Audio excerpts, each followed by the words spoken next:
Assalamualaikum warahmatullahi wabarakatuh. Salam sejahtera bagi kita semua. Perkenalkan, nama saya Endah Ramawati, dosen di Departemen Obstetri dan Ginekologi Fakultas Kedokteran Kesehatan Masyarakat dan Keperawatan Universitas Gadjah Mada.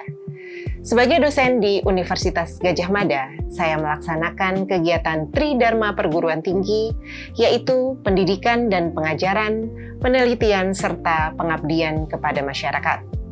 Pada video ini, saya akan mempresentasikan implementasi Dharma pertama, yaitu kegiatan pendidikan dan pengajaran melalui penyampaian materi sesuai dengan rencana program dan kegiatan pembelajaran semester atau RPKPS yang disusun dan diimplementasikan dalam proses pembelajaran.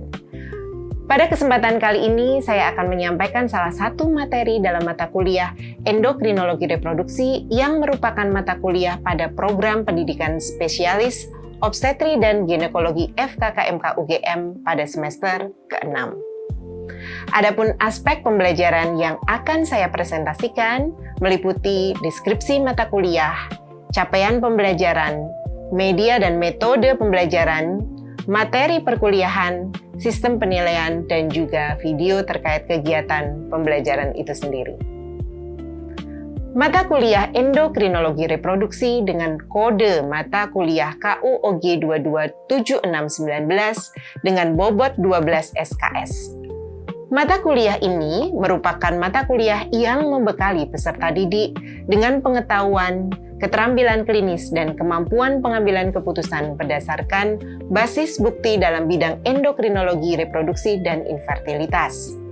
Mata kuliah ini mencakup pemahaman fisiologi dan patofisiologi sistem endokrin reproduksi perempuan, mekanisme molekuler kerja hormon reproduksi, serta diagnosis dan tata laksana berbagai gangguan reproduksi yang meliputi PCOS, hiperprolaktinemia, gangguan pubertas, perdarahan uterus abnormal, sindrom pramenstruasi, dismenore, endometriosis, adenomiosis, menopause, infertilitas, serta teknologi reproduksi berbantu. Pembelajaran ini diselenggarakan melalui pendekatan student-centered learning yang mengintegrasikan kuliah interaktif, tutorial berbasis pada kasus, diskusi praktek klinik, bedside teaching, simulasi keterampilan menggunakan manekin, pelatihan prosedural, pembelajaran mandiri, serta workshop.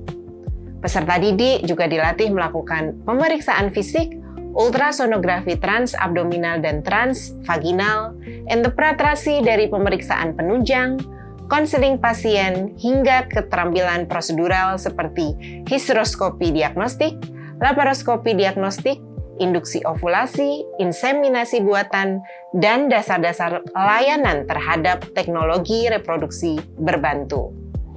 Setelah menyelesaikan mata kuliah ini, peserta didik diharapkan mampu melakukan evaluasi komprehensif terhadap pasien dengan gangguan endokrinologi reproduksi dan infertilitas. Kemudian, menegakkan diagnosis secara tepat, merencanakan pemeriksaan penunjang yang sesuai, memberikan terapi medikamentosa maupun tindakan operatif berdasarkan prinsip evidence-based medicines, dan melakukan konseling kepada pasien dan pasangan serta menerapkan keterampilan klinis dan prosedural yang diperlukan dalam penatalaksanaan infertilitas dan gangguan endokrinologi reproduksi sesuai kompetensi dokter spesialis obstetri dan ginekologi. Pada mata kuliah Endokrinologi Reproduksi, capaian pembelajaran lulusan program studi terdiri dari 5 capaian, meliputi CPL 22, 36, 37, 38, dan 39, yaitu yang pertama mampu melakukan prosedur bedah ginekologi endoskopi, mampu melakukan penatalaksanaan kasus gangguan haid, amenore, dan sindrom pramenstruasi, mampu melakukan penatalaksanaan dan pengambilan keputusan klinik pada kasus perdarahan uterus abnormal dan juga hiperplasi endometrium, mampu melakukan penatalaksanaan dan pengambilan keputusan klinik kasus nyeri panggul dan dismenore, serta mampu melakukan penatalaksanaan pasangan dengan masalah infertilitas. Adapun capaian pembelajaran mata kuliah terdiri dari 12 poin. Yang pertama adalah mampu melakukan hysteroscopy diagnostik, mampu melakukan laparoskopi diagnostik, mampu memilih media distensi yang tepat, mampu menyiapkan kamar operasi dan melakukan sterilisasi per laparoskopi, mampu melakukan anamnesis, pemeriksaan fisik, penunjang, dan penegakan diagnostik untuk kasus-kasus infertilitas, endokrinologi, dan juga reproduksi. Selanjutnya, diharapkan peserta didik mampu melakukan anamnesis terkait dengan kasus-kasus perdarahan uterus disfungsi atau hiperplasi endometrium, kemudian pada kasus-kasus sindroma premenstrual, dismenore primer, dan juga kasus endometriosis. Diharapkan juga peserta didik mampu melakukan anamnesis pemeriksaan fisik pada kasus-kasus infertilitas dan mampu melakukan induksi ovulasi atau stimulasi ovarium sederhana, serta melakukan inseminasi intrauterin dan konseling tentang layanan teknologi reproduksi berbantu. Untuk sistem penilaian pada mata kuliah ini terdiri dari 5 poin. Yang pertama adalah ujian CBT dengan bobot 30% dengan indikator ketepatan menjawab setiap soal berdasarkan capaian CPMK dan juga Evidence-Based Medicine. Kemudian yang kedua adalah dari mini CX dengan bobot 30% yang merupakan penilaian dengan indikator kemampuan melakukan anamnesis, pemeriksaan fisik, interpretasi penunjang, penegakan diagnosis, konseling, dan juga tata laksana pada pasien-pasien endokrinologi, reproduksi, dan juga infertilitas. Kemudian kita melihat juga dari aspek logbook yang diisi oleh peserta didik dan memiliki bobot 20%. Kita lihat indikatornya adalah kelengkapan dan juga validitas logbook serta pencapaian keterampilan klinis dan prosedural sesuai dengan target kompetensi. Yang keempat adalah penilaian dari tutorial atau case-based discussions, bobotnya 10%. Dan ini kita ingin melihat kemampuan analisis kasus, clinical reasoning, diskusi ilmiah, presentasi, dan juga partisipasi aktif dari peserta didik. Dan tidak kalah penting penilaian terkait dengan profesionalism yang berbobot 10% untuk melihat kehadiran, disiplin, komunikasi, kerja sama tim, etika, dan tanggung jawab selama pembelajaran klinik.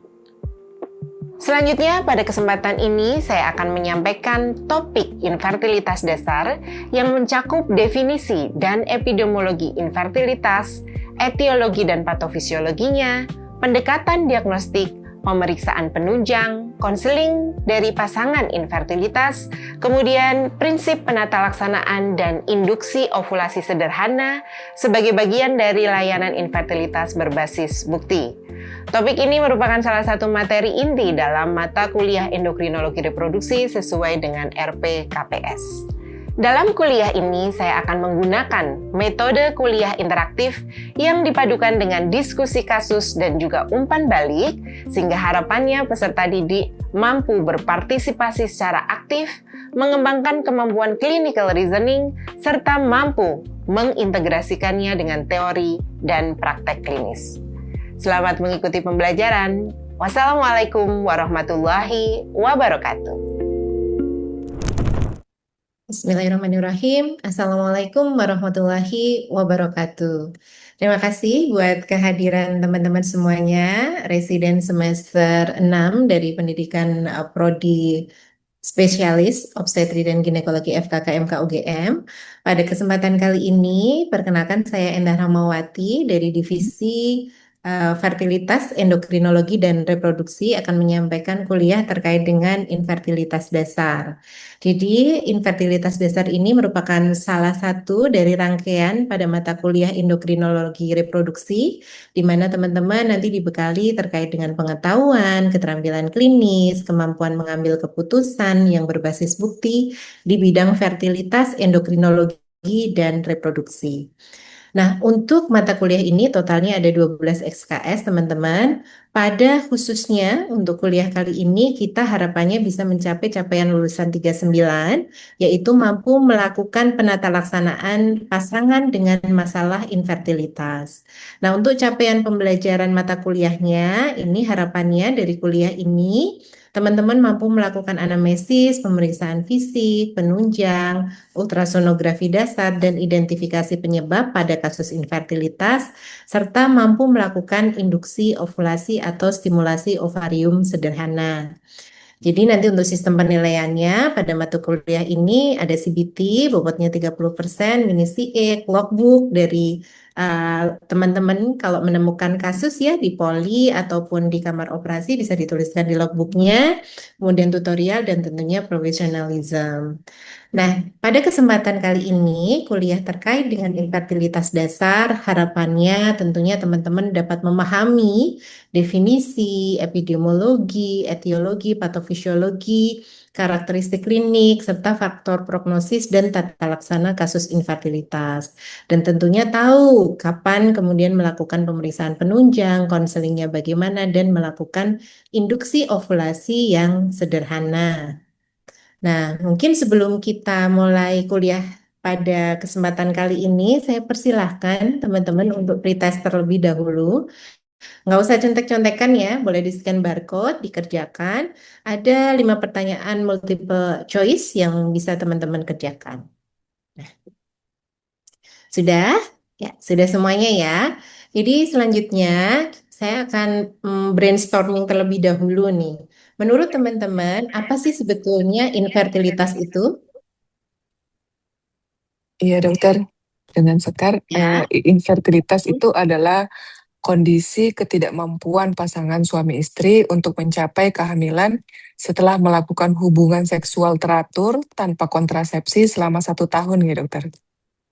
Iya, terima kasih Mbak Sekar. Tadi tepat sekali ya dari jawaban dari Mbak Sekar. Ada 3 komponen utama tadi yang disampaikan oleh Mbak Sekar. Yang pertama tadi sudah melakukan hubungan seksual secara rutin. Jadi kalau pasangannya LDM nggak masuk gitu ya.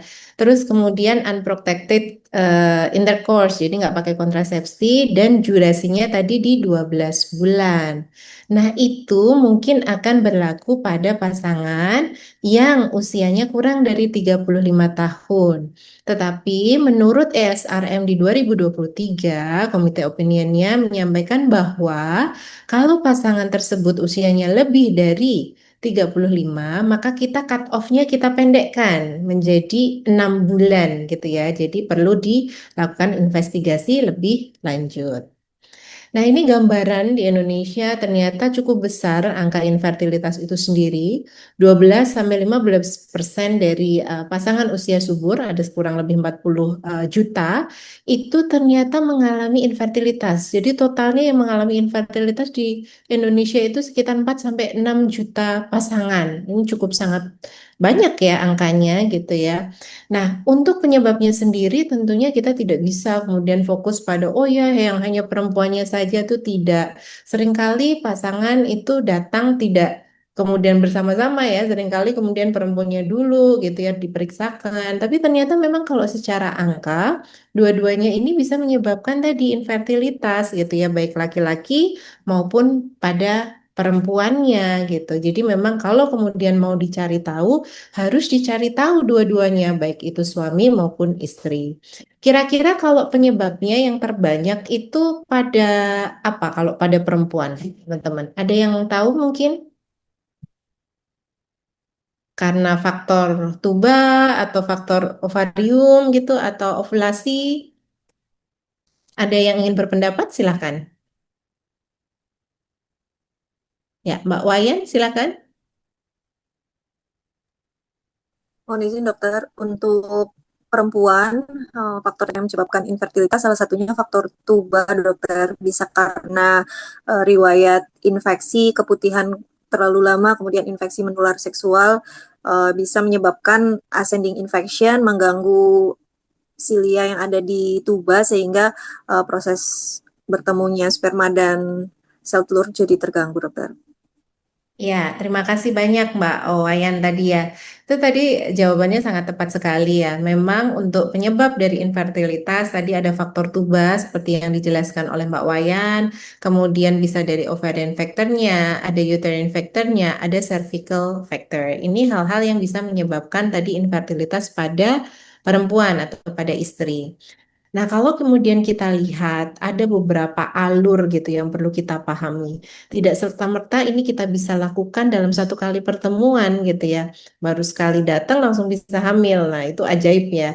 Jadi perlu serangkaian evaluasi dalam melakukan manajemen infertilitas. Pertama apa yang perlu dilakukan? Initial consultations gitu ya. Jadi perlu kita cari tahu pasien ini dan pasangannya tadi menikah berapa lama, bagaimana hubungan seksualnya, frekuensinya, anamnesis terkait tadi misalnya kebiasaannya ya, apakah healthy lifestyle atau tidak, kebiasaan makan olahraga itu perlu kita tanyakan, riwayat penyakit, riwayat pengobatan perlu kita tanyakan. Kemudian kita lakukan conducting physical examinations, kemudian beberapa pemeriksaan penunjang yang nanti akan kita paparkan.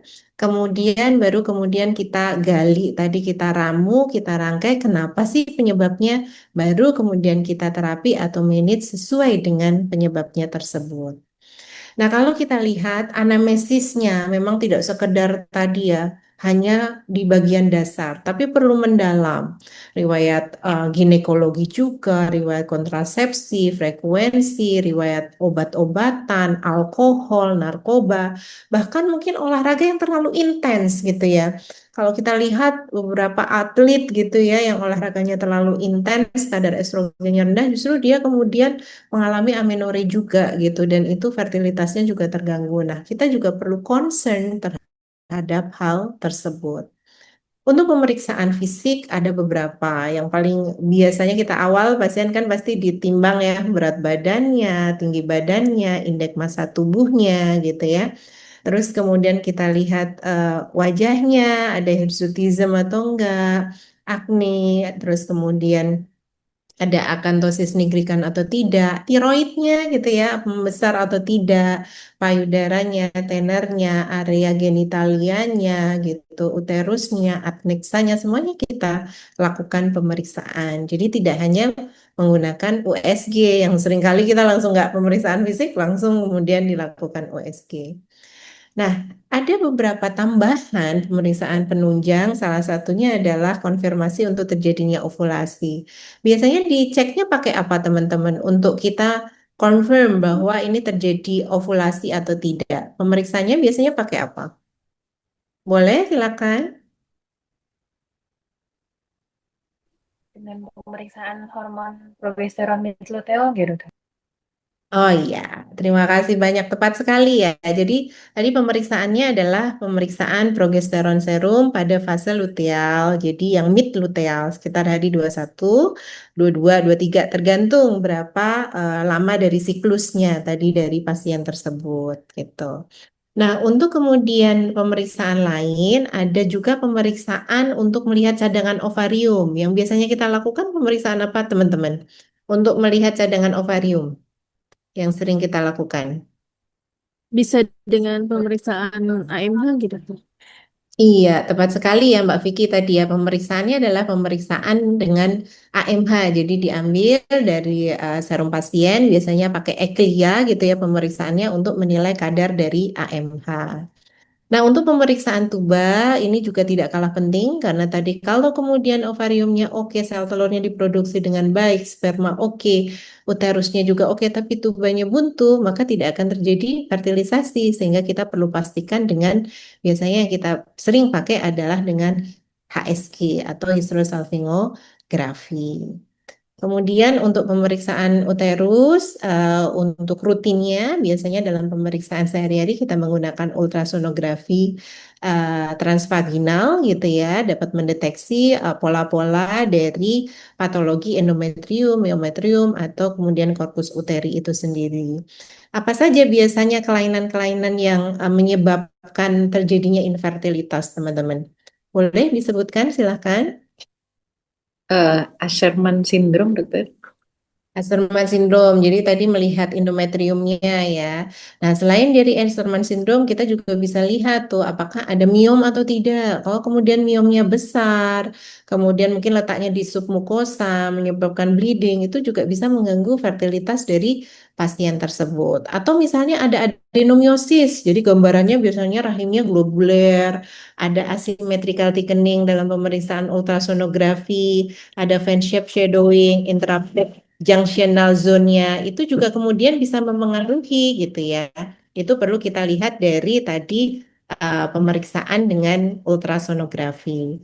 Selain itu tadi yang disebutkan tadi ya, ada salah satu menyebutkan tadi terkait dengan Asherman syndrome. Betul dan tepat sekali bahwa endometrium itu menjadi pokok untuk kemudian perlu kita perhatikan. Karena tadi bahwa tempat menempelnya itu di endometrium, sehingga kemudian perlu kita pastikan bahwa endometriumnya bentuknya oke, ketebalannya, volumenya, patternnya itu dalam kondisi baik. Nah, ini adalah untuk referensi ketika kita melakukan pemeriksaan, tadi seperti yang saya sampaikan, tidak hanya pemeriksaan itu pada perempuan saja gitu ya, tetapi juga pada laki-laki. Apa yang kemudian dilakukannya pemeriksaannya, yaitu pemeriksaan sperma. Sperma tadi menjadi salah satu pemeriksaan yang sangat penting ya pada kesempatan kali ini. Itu. Nah, ini adalah untuk parameter pemeriksaan spermanya.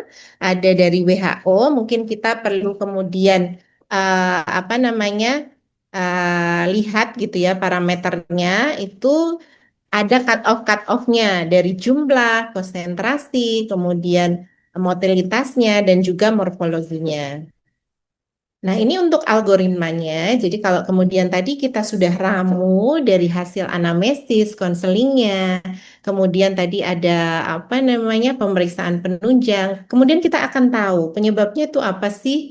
Apakah dari spermanya, apakah dari ovulasinya, apakah dari tuba atau uterus, atau apakah ada atau kalau kemudian dalam satu pemeriksaan semuanya normal, tapi kemudian ternyata dia itu tetap nggak hamil juga, itu disebut unexplained infertility atau idiopatik.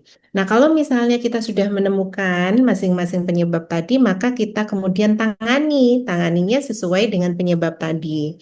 Kalau kemudian ada anovulasi, kita bisa kasih induksi ovulasi, bisa 3 sampai 6 kali, kemudian selanjutnya pasien kemudian kita lakukan kalau misalnya masih tetap gagal ya bisa change ke shifting ke inseminasi, kemudian inseminasi bisa dicoba sampai 4 kali, baru kemudian change ke in vitro fertilizations.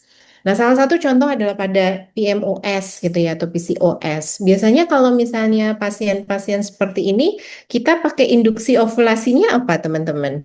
Kalau pada pasien PCOS atau PMOS? Izin dokter dengan letrozol dokter.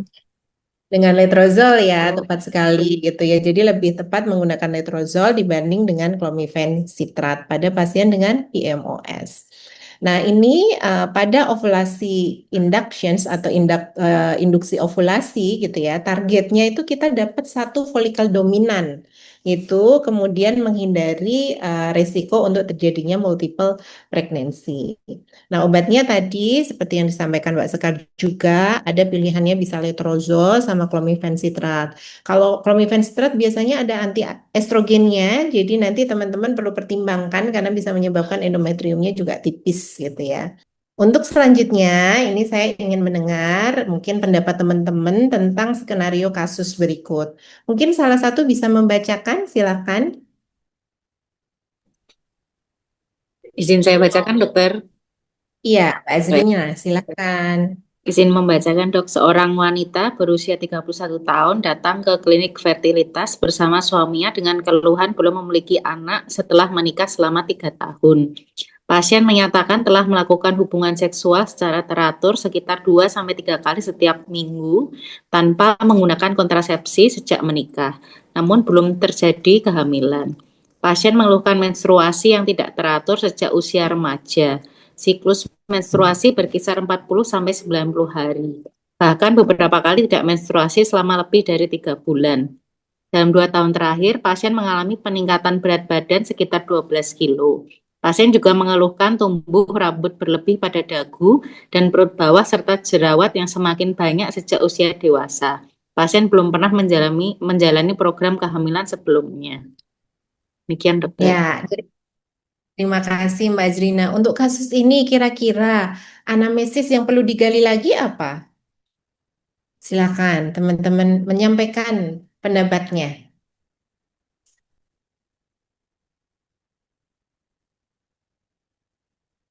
Pak Amin, silakan. Izin dokter, mungkin anamnesis kepada pasangan suaminya dokter, terkait apakah ada Ya, risiko infertil dari suaminya dokter. apa saja itu?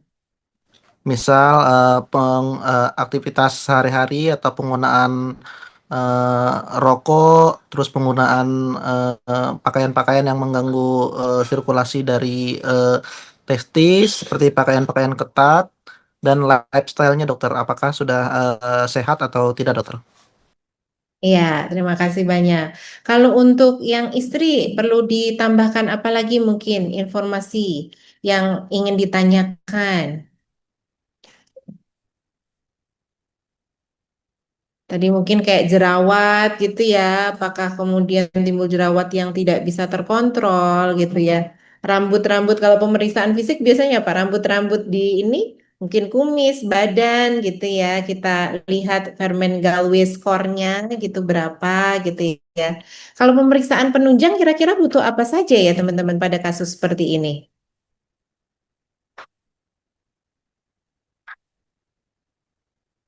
Silakan. Izin dokter, mungkin Ya.